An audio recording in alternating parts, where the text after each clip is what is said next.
அதிகாரம் 4. அரண் வலியுறுத்தல். அன்றறிவாம் என்னாத அறஞ்செய்க மற்றது பொன்றுங்கால் பொன்றாத் துணை. அன்றறிவாம் என்னாத அறஞ்செய்க மற்றது பொன்றுங்கால் பொன்றாத் துறை. பொருள் விளக்கம்.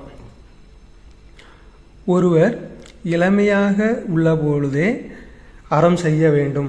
பிற்காலத்தில் பார்த்து கொள்ளலாம் என்று எண்ணி அறம் செய்யாதிருந்தால் அது அறச்செயலாக கருதப்படாது. நாம் காலம் கருதாமல் செய்யும் அறமே நம் உடல் அழியும் காலத்திலும் அழியா துணையாகும்.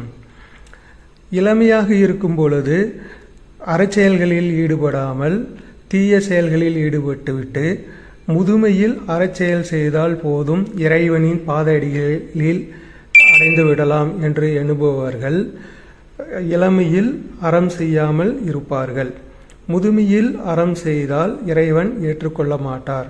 நாம் செய்யும் அறச்செயலானது இளமையாக இருந்தாலும் முதுமையாக இருந்தாலும் அறவெளி பிறழாமல் நற்செயல்களை செய்தாலே அது இறைவனை சென்றடையும். நம் இறப்பிற்கு பிறகு நாம் இறைவனின் பாத அடிகளை அடைய முடியும். எனவே பிறகு பார்த்து கொள்ளலாம் என்று நாட்களை கடத்தி தீய செயல்களில் ஈடுபடாமல் அறவெளியில் மேற்கொள்வோமானால் அது ஒருவர் இறந்த பிறகும் கூட அழியா புகழையும் பெருமையையும் தேடி நிலைத்து நிற்கும்.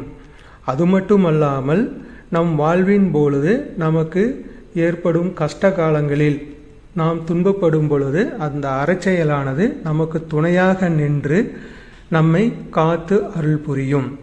எனவே நாம் இளமையாக இருந்தாலும் முதுமையாக இருந்தாலும் அறம் செய்வதை தள்ளி போடாமல் அன்றே செய்ய வேண்டும் என்பதை இக்குறள் வலியுறுத்துகிறது.